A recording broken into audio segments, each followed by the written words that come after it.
That the only thing we have to fear is fear itself. Nameless, unreasoning, King Kong ain't got shit on me. Welcome back, everybody, to another episode of Live from the Plantation. I'm Spartacus 2.0, a.k.a. Jerry Metcalf, and with me, as usual, upstairs on his own prison phone is Lucifer 777. What's good? What's good? What up? Ain't shit.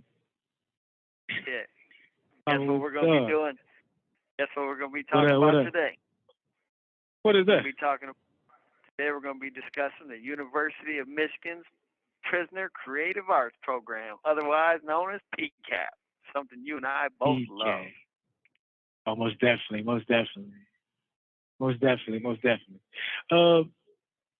I mean, it's raining right here in our part of Michigan, right? But we ain't gonna let that stop our shine. This is something, right, that I've grown very, very fond of, right? I've been blessed with the opportunity, with grace and humbleness by DJ, right? He's an artist that I look up to, and he showed me a lot of techniques, and he encouraged me. Like, I want to see your name on the PCAP list when they show the exhibit. I want to see your name on the PCAP list, man. I want to see your name on the PCAP list. He told me every day, I want to see your name on the PCAP list. So I finally mustered up enough courage and stuff like that, because you know it's kind of hard to put your material out there. But I've been proud of myself, man. Yeah. Yeah. I'm proud of myself, man. He one of the best, man. And I know you've been doing this for a while. I don't know exactly what PCAP does for like the incarcerated artists, but it's important for the incarcerated artists to get their name out there, and they give us money, so can't complain about that. Well, they don't give you money. You earn it. You paint your painting. It goes into their art show, and then somebody buys it. You've earned it. Exactly. Shit. Speaking, let me give a quick little rundown of the shit that they do, at least that I can remember off the top of my head.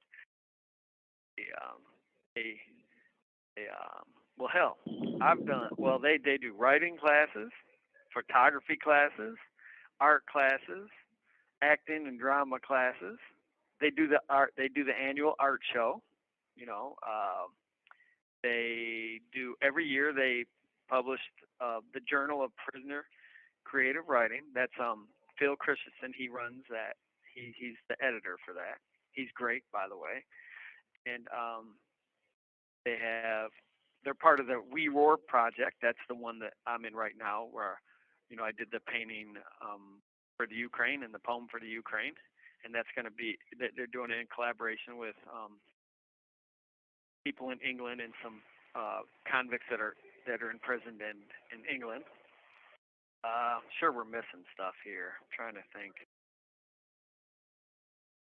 You and I did the drama class together. Remember that? Doing a little skits and shit. Yeah, that was definitely. Great. I really enjoyed it. I enjoy that too. They do a lot of prison advocacy. Yep. Advocacy, for sure. Yep. They're always on all the little lists of all the people when they're trying to help make change. It's definitely breaking the change. We encourage that. Of course, breaking the motherfucking chain. So I got started in PCAP very similar to you. A friend of mine named June, he's Alvin Smith. Everyone knows him. He's a painter, and he knew that I painted. And he said, "Hey man, you should put your shit in PCAP." And I kept telling him no, because for me, painting was just about an emotional release. I didn't give a shit if anyone thought. Make a really long story short, he talked me into putting it into a show that was, I don't know, 10, 12, many years ago. I put one in. A guy who I will love for the rest of my life because of this. He's since passed away. God rest his soul. Buzz Alexander. He came to do, every year when we do our paintings, they come to the facility and check the paintings out. And this particular year, Buzz was there and he looked at my painting. I paint abstract art. said a lot of special things to me that really made me feel good and encouraged me to keep. So And like, let me ask Go ahead. you something, right? I remember you just said that creating was like an emotional release for you, right? Would you consider that to be like the catalyst that that jump started your your entrepreneurship, Rehabilitation. selling your paintings and stuff like that? Say that again. I said, would you consider it to be the catalyst which jump started or prepared you to go into the entrepreneurial role and selling your paintings and stuff like that? You know, once I got comfortable with the idea of people enjoying my art, that took a while. You know, it took a lot of people to actually take my paintings, hang them in their houses, and send me pictures. And I realized, hey, people actually really do like my art. To me, like I said, it's an emotional release. It's the way I deal with anger and sadness and whatever. But to them, they look at it and it's really beautiful.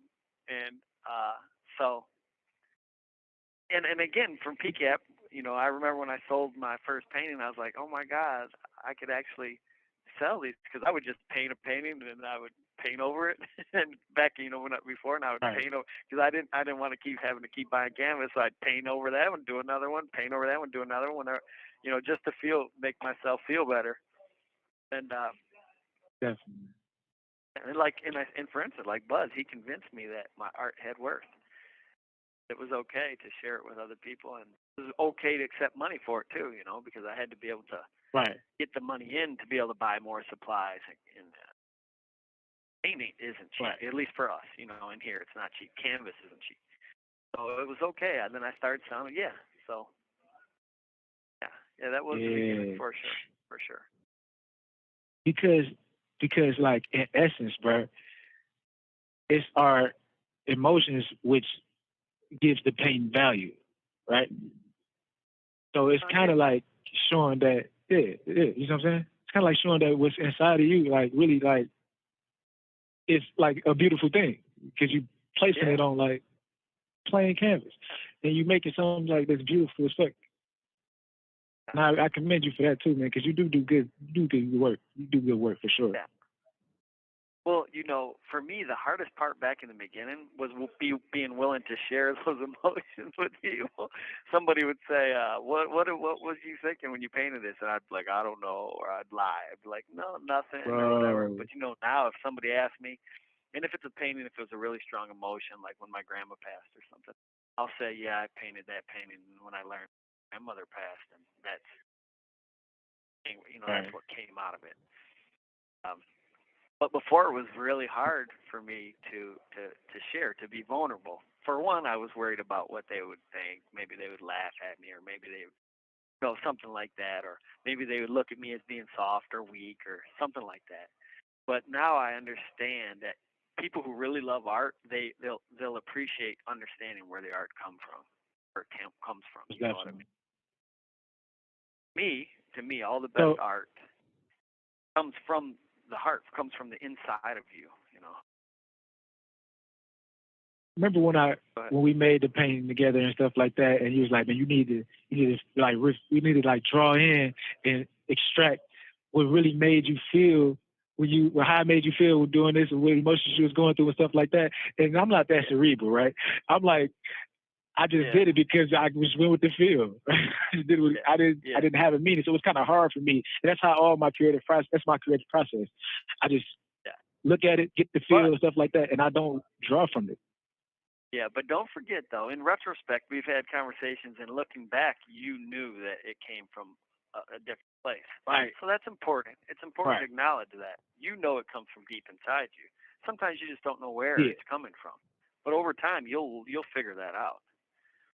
Gina said we only had a minute left, so we're gonna have to, you know, we're gonna have to take our little 15-minute break, because that's what our phones do. All right, we're back. We took our little 15-minute intermission, and we were talking about specifically your feelings and how you don't know that you're actually tapping into. Well, you know you're tapping into. You know what I mean? It's somewhere. It's somewhere I just can't extract it the way I need to at the moments I need to. If that makes sense. No, it doesn't make sense. Here's why. It doesn't make sense because you do fucking extract it when you need it. Listen, I watch. You motherfucker, you lock right next door to me. I see when you're painting. I know when you're in a good mood, and I see what comes out. And I know when you're in a bad mood, and I see what comes out. When you're not feeling good, you use all those dark, muddy colors. I watch it. I see it all the time. Then when you're in good mood, you're sketching with your pencil and the colors and the portraits and shit. So if I can see it, you have to, well, you might not see it, but I bet you if you start paying attention to it, you'll notice it. So what I'm gonna do, I'm gonna take 5 minutes during my creative process, and I'm gonna just go ahead and contemplate what's going on inside me, and then I'm gonna go ahead and tell you about it. I'm gonna explain it to you right afterwards. Yeah. For real. Yeah. I'm gonna tell you. You know what you're doing at that point? Art motherfucking therapy. Art therapy. Art therapy for sure. Yeah. That could be. Is that a thing though, like that for real though? Yeah. Yeah, it is. Do you know about? They use it for kids who've been through past trauma. Listen, I know it works because I use it for my own trauma. Now, I have a lot. So right. I've worked through lots of it with art. Art is great. You also know this. I say that if there's nothing else that every person that comes in prison should be given, every person should be given some paint and a piece of canvas. I don't care what they do with it. Say that a lot. They should be given you say that a lot. Yeah. Yeah. Because it works for me, and I've seen it work for so many others, and it's cheap. It's a cheap way to help men, and I'm sure women as well, deal with their inner turmoil. Put that shit on a canvas. You ain't got to beat someone's ass or go out and potentially get abused or whatever. You know how everyone, you see it in here. There's people who handle their past traumas all in different ways, and they're all fucked up, all of them. Yeah, most definitely. This is a way you can do it. It's not fucked up. It's beautiful. Something beautiful comes out of it. You're right about that for sure. Yeah, that's a nice perspective, man. And back to our topic, that is why you and I are so grateful to the University of Michigan's PCAT program, because they understand this. Every one of these people there, they understand this, and they push this into our prisons to try to help them heal, to try to help our prisons and our people in here heal. Let's shout them out then. Let's shout them out. Shit, let's plug them. Yeah, okay. I will. What do you want me to start with? The faculty? Yes, yeah, exactly. All right, let's start. Okay, we'll hit the PCAT faculty. Let's see. We got Nora Winitsky, Phil Chrisman. We talked about Phil. I think I said his last name wrong the first time. Phil Chrisman. He does the journal. And you got some of these names. Some of them I'm gonna have to just take a shot. Ben Caughran, Caughran. Yes. Megan Holmes, Ashley Lucas. Ashley been there a really long time. Kobe Millman, Eugene Rogers, Isaac Winfield. Now, for the PCAP staff, we have Emily Chase, Casey Wilcox, Mary Heinen, McPherson. That's a hyphenated name. Vanessa Mayevsky, Sarah Unrath. No, Sarah is the one that handled We Roar project that in Chris Denkovich work. Okay, yeah. Excellent. Did I mention Buzz's? When I talked about Buzz, did I talk about Buzz? Listen, I remember Buzz you talked about it. He started this whole program. Oh, just so everybody knows, we didn't just take a 15-minute break. We took a week-long break. So we're trying to. But Janie Paul is Buzz's wife. She's still there, and she is obviously great. And she's kind of captain, holding the tiller, steering this whole thing. Yeah. Makes sense. What are we gonna do? We're gonna call back, add some more to this. There's a lot of stuff I they do that mean, we can talk shit. about. I mean, we can, and then just close it off. They do so much shit, man. That I can't really I guess remember we everything just that we talked. we run off the rest of the names and then take it for the Yeah, let's call back. We'll do a few more. We'll take a few more minutes, cause just to make sure. All right, you know what? Let's spend a little bit of time talking about the PCAP annual art show, because Okay. that's really important to so many men in prison. What do you got to say about that shit, Seven? All right, so I said this before. I think I said this before in the beginning of the episode. DJ was my inspiration to getting into the PCAP art exhibit in the first place, right? He see me around the unit and stuff like that. You know how he was. He was persistent. Like, you need to get in there. You need to get in there. I need to see your shit in there, man. So as I go up there and just watch him go to work and stuff like that and be in awe. So I go down there and practice and I do my sketching every day and stuff like that. And then every day he'd tell me. Every time I go up there and see him, he say, put your shit in PCAP, man. I need to see it in. Yeah. So my inspiration, I drew my inspiration from that. And now my inspiration is, and now my main goal is, since I'm in PCAP and I see my shit in the art exhibit, I need to be that cover art, bro. I have to get that cover art spot, bro. Oh, that you mean on the book? art piece. Like on the journal? The feature art piece. Yeah. Yeah. For real. For real. But it's been good, the squeaky though. wheel gets the grease. Ask for it right now. Seven, For hey, real. PCAP faculty, if you hear this, Seven would like one of those cover art spots. I need it. I got good work. I got masterpieces. I'm laying it down. I send it your way. That's right. But listen, but how does it make you feel? This is what I want to know. How does it make you feel to know like your art is up in the gallery and people are coming in to look at it? How does that make you feel? That's what I want to know. Because I'll tell you how it makes me feel. But I want to hear it from you. All right. So in those terms and stuff like that, it makes me, I don't know. It makes me. I'm gratified, right? I'm gratified by seeing my artwork and something that I spent hours upon hours, on, and to look at it and not have it not be working on it and stuff like that. To really sit back and look at it, post it, a place somewhere and stuff like that.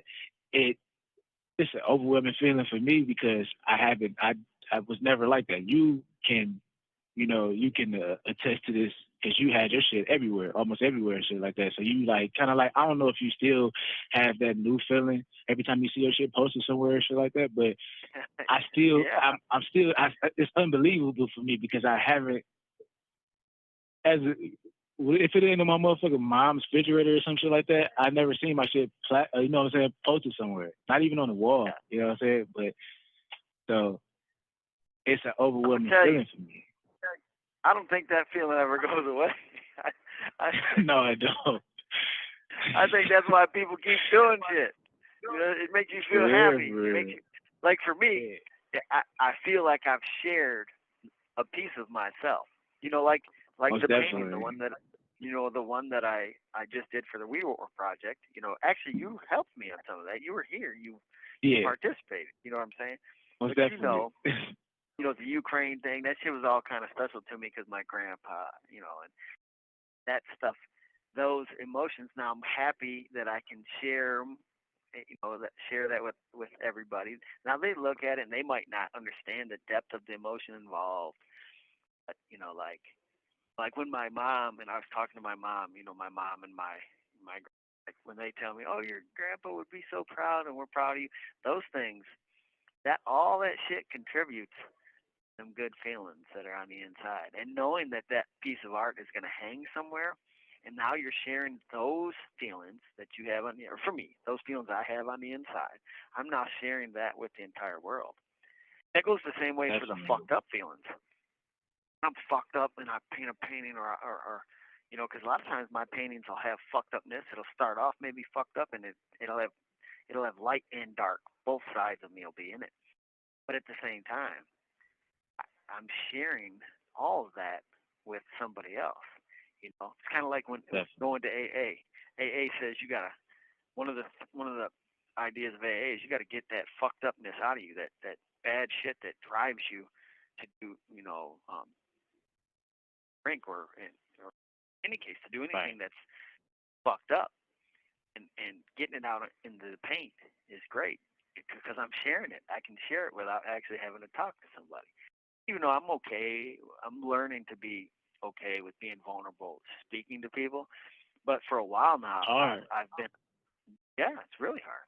But it's a lot easier to be vulnerable with the paint. And that's what's so good. That's why that's why it's so good, art therapy. It's why it's so great.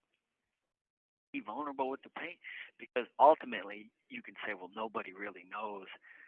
I painted this because of some horrible shit that happened in your past when you were a child, and things that you just so embarrassed or ashamed to talk about. But it's the same thing. You put the paint down, and you know it's there. You know that, okay, that's in that painting. They don't know that, but at the same time, most people looking, they can usually sense. Look, especially like with abstract art, people look at that shit, right? And they're like, I've been going through a lot. You're going through a lot. Yeah. I mean, so you get to share it with the whole fucking world. One of the best things that I like about PCAP is even after the art show's done, they put that art up onto their I don't know how technology works, but like their website or something, so people can come and see it. And so you share it even more with even more people for future. That thing might be up there for 50 years. You know what I mean? Yeah, they tell a story behind the artist, right? They do the little pictures and stuff like that, and they go in, they get real personal with it. Yeah, matter of fact, I'm glad you brought that up. Yeah, because you get to write your little thing with it. And so people, they get to read about that. And I might not go super in depth, but I'll often talk about, how maybe, or sometimes I'll be vague and I'll say I use my emotions when I'm something like that. Here's another aspect of that that we didn't consider. Those paintings that have a piece of us in them, people buy them from this art show, and then they hang in somebody's house. So there's a piece of me hanging in all these houses across the U.S. For real. Every time I swear you get off on that. You get off on that, bro. Because I heard you say that probably 50 times in the past month. Yeah. You like that? You like that, don't you? Yeah, we're spreading the pain, man. It's like throwing a net out.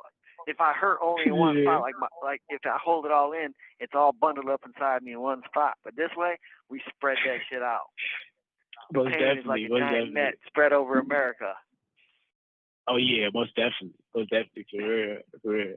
Yeah. If those who got Jerry's painting, you gotta shard of Jerry hanging up on your motherfucking bathroom or your wall or something. Yeah. Hey, maybe I read a short story about this one time where all these little pieces come back together and form most definitely. Form of me. Most definitely, for sure. So, yeah, man. What do you think? You want to close this shit up? I think we've rambled on enough. Motherfuckers are rolling their eyes at us already. They're like, yeah, these motherfuckers. Probably like, get this shit done, man. Get this shit done, man. Y'all gotta get the fuck out. What we trying to do? Go paint or something. Y'all going through a lot. Yeah, that's exactly it. They're like, I'm not fucked up like them. I ain't doing no painting. These motherfuckers are crazy. For real. They're looking at their little kid with the crayons thinking, oh my God, did I fuck Junior up? He does a lot of drawing. You gotta go to therapy. We gotta go talk to a counselor or something. Yeah, Junior's over there drawing shit like, oh my God, you got me so fucked up. Like, who is this with his head cut off? Mommy, Daddy. Mommy, Daddy, oh shit. Yeah, he needs paint therapy for real. He's doing that shit. Oh, for real. All right, so what do we do here? What do we do here live from the plantation? Break the chains, my dude. Break the motherfucking chains. Take us on out. Oh, yeah. You know it. Thanks again. C3 family, for tuning in. This is live from the plantation. Come one, come all. Y'all family at this point, man. Y'all done listened. Y'all done heard our words and stuff like that. Don't be shy. Y'all got a seat at the table. Bring a gift. Remember to bring a gift if you come to somebody's house, man. Don't be rude. So, y'all gift is I want chocolate. to us. For real, why you bullshit? I like shoes. Bring me shoes. Man. For real, man. All right, man. See y'all next time. All right, bye-bye.